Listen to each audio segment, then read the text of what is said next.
You know what is strange about medicine? It doesn't always move forward like a clean staircase. Sometimes it feels like a series of quiet revolutions, small breakthroughs that quietly rewrite what we thought was possible. If you've ever wondered why people today live longer, recover differently, and face illnesses with a different kind of courage, it's not just because of better doctors. It's because of innovations that change the rules of the game itself. And in this video, I want to guide you through some of the most revolutionary ideas in medicine innovations that didn't just add tools that change the way we understand the body, disease, and even responsibility. Because if the body is a mystery, then innovation is the way we stop treating mystery like fate. 3. There's a mentor question hidden in that. When medicine changes, who changes with it? Not only patients, not only hospitals, sometimes the entire worldview of what a life is allowed to be. So let us walk through a few revolutions, each one a doorway. The first great revolution is diagnostic thinking, especially when diagnosis stopped being mostly guesswork. For most of human history, medicine was limited by one cruel thing: uncertainty. You could feel symptoms, you could observe patterns, but you couldn't reliably see inside the body. Many illnesses became a kind of story told after the fact. We watched what happened, then we named it. But then technology began to interrupt that pattern. Imaging like X-rays, CT scans, and MRIs did something profound. It made the invisible visible. And visibility is not a small detail. Visibility changes decisions. It changes urgency. It changes how you plan care. Imagine living with uncertainty the way you might live with a foggy road. You can move, but every step is a risk. Imaging cut through that fog. Suddenly, clinicians weren't only asking, "What do you feel?" They could ask, "What is happening in the anatomy right now?" And that shift has a psychological echo too. Because uncertainty doesn't only hurt the body. It burdens the mind. It keeps fear away. It didn't only improve accuracy. It often reduced the emotional cost of not knowing. That's a revolution people feel even if they don't have the language for it. 2. Then came another revolution. Lab science becoming faster, more precise, more personalized. Blood tests are almost taken for granted now, but think about what they represent. They're a language between your body and the clinic. Instead of guessing based on symptoms alone, doctors could measure markers, track progress, and detect disease earlier. And early detection is where many modern survival stories begin. But there's an even deeper shift underneath all of this. Medicine started to treat the body not only as something that breaks, but as something that signals. Every cell whispers, and innovation is often just learning how to listen more clearly. The second revolution is antibiotics and antimicrobial therapy. I know this is a heavy topic in the way that any before and after breakthrough is heavy. Antibiotics changed medicine from a world of infections that often won to a world where infections could be treated. Before antibiotics, even relatively simple infections could spiral. A small wound, a respiratory illness, a surgical complication, these weren't just inconveniences. They could be life-threatening. So antibiotics did something radical. They introduced the concept of control. Not complete control. Medicine never grants the kind of certainty, but real leverage. Instead of helplessness, there was treatment. Instead of fatal progression, there was intervention. And yet, even this revolution contains an uncomfortable lesson. Evolution applies to bacteria too. Over time, antibiotic resistance emerged as a warning flare. It tells us that the body's ecosystems are dynamic. Change one variable, and the system adapts. So the innovation story here, isn't only triumph. It's responsibility.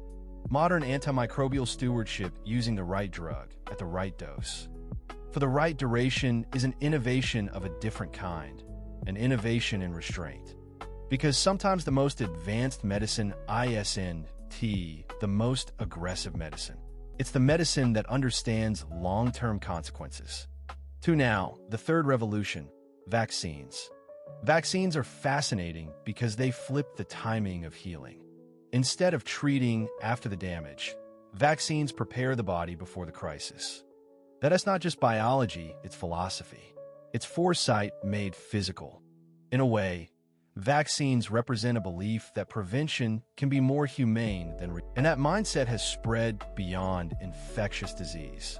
The idea of training the immune system, helping it recognize threats, became a framework for thinking about many conditions.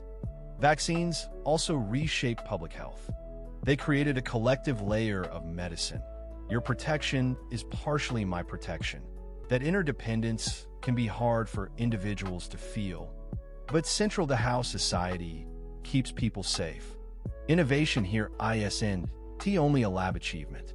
It's also a social technology, and it changes the emotional climate. When people trust vaccination, communities feel less like they're bracing for the worst. They can plan for ordinary life again. The fourth revolution is surgery and minimally invasive techniques. For a long time, surgery meant big openings, long recovery, and higher risk. But innovation transformed surgery into something more precise. Laparoscopic procedures, robotic assistance, and advanced anesthesia techniques. Minimally invasive approaches often reduce trauma to surrounding tissue, shorten hospital stays, and can lower complication rates. But what is truly revolutionary is the mindset of reduction.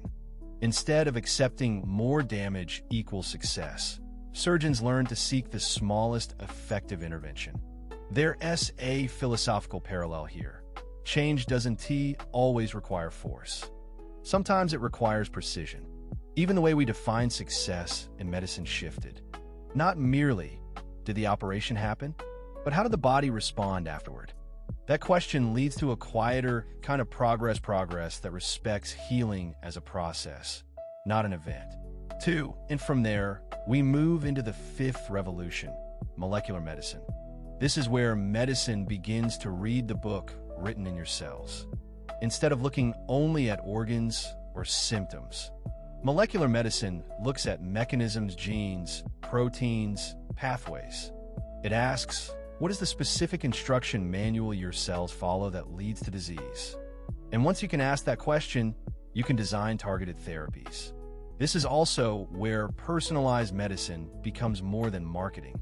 It becomes the idea that the same diagnosis can have different biological drivers in different people. Two patients with the same label may respond differently to the same treatment. Molecular approaches help doctors reduce guesswork and increase match accuracy. Sometimes it means targeted drugs. Sometimes it means immunotherapies that teach the immune system how to attack cancer more effectively. And yes, this can feel almost magical until you remember it's not magic. It's research, iteration, failures, and careful observation. But the result is still emotionally powerful. People aren't only treated as cases. They're treated as individuals with specific biology. And that changes the experience of care. It makes hope less generic and more grounded. Now, the sixth revolution is genomics and risk prediction. Whole genome sequencing and advanced genetic testing have made one idea more mainstream. You might inherit risk, but you can also inherit information. And information changes how people live with uncertainty. Sometimes genetics helps confirm diagnoses. Sometimes it helps predict susceptibility to certain conditions. Sometimes it guides screening and prevention strategies. But the psychological landscape of genomics is complicated because knowing can comfort, but it can also haunt. If you're told you have elevated risk, you may start scanning your body for evidence. You might turn your life into a search mission. So the best use of genomic innovation isn't just technical. It requires careful communication and support. Otherwise, data becomes a new kind of anxiety. This is where innovation meets ethics. The innovation revolution isn't only in lab equipment. It's also in how we treat the human mind while we treat the body. 2, and then a seventh revolution, digital health and remote monitoring. Wearables, telemedicine, patient portals, these aren't just convenience features. They represent a shift in who is responsible for health data. More information can allow earlier intervention. Remote monitoring can catch patterns before symptoms become emergencies. And telemedicine can reduce barriers like distance, mobility, and waiting time. But digital health also introduces a delicate question. How much data is enough? Because more isn't always better. There is a difference between empowerment and over-monitoring. Some people experience continuous tracking as reassurance. Others experience it as mental noise. A wise system doesn't just collect metrics, it helps people interpret them without losing their sense of peace.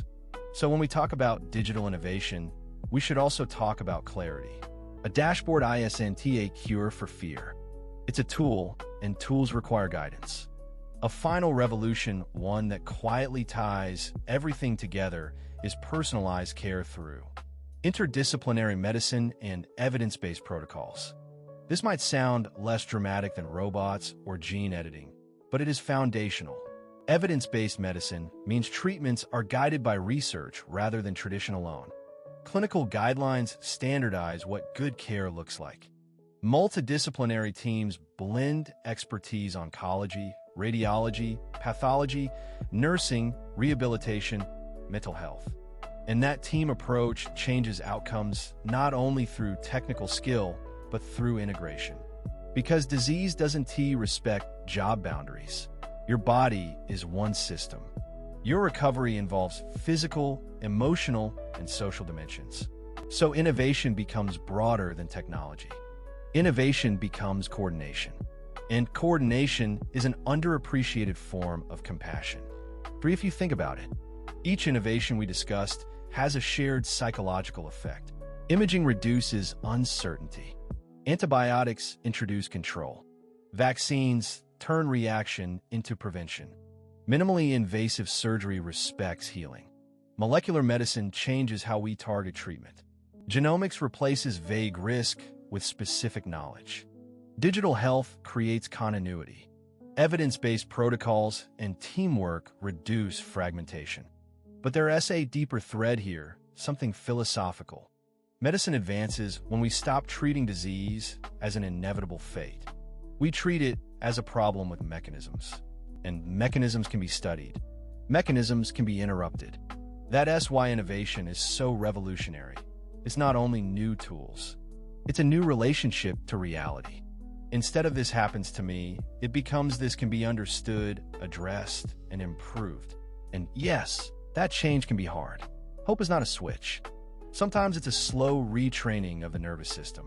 Sometimes it's learning to endure without collapsing into fear. Sometimes it's accepting that not knowing yet is still part of the journey. For so here is a question I want to leave you with softly, like a mirror rather than an instruction. When you look at these innovations, what do you notice about your own mind? Do you see hope as something that arrives from outside, like a new medication? Or do you also sense that innovation is a pattern? The pattern of paying attention, gathering evidence, and trying again. Because medicine doesn't just heal bodies. At its best, it also teaches a way of being, grounded, iterative, and honest with uncertainty. And maybe that's the real revolution. Not only what we can cure, but how we learn to live while we're trying to cure. What part of your life, your beliefs, your fears, your waiting could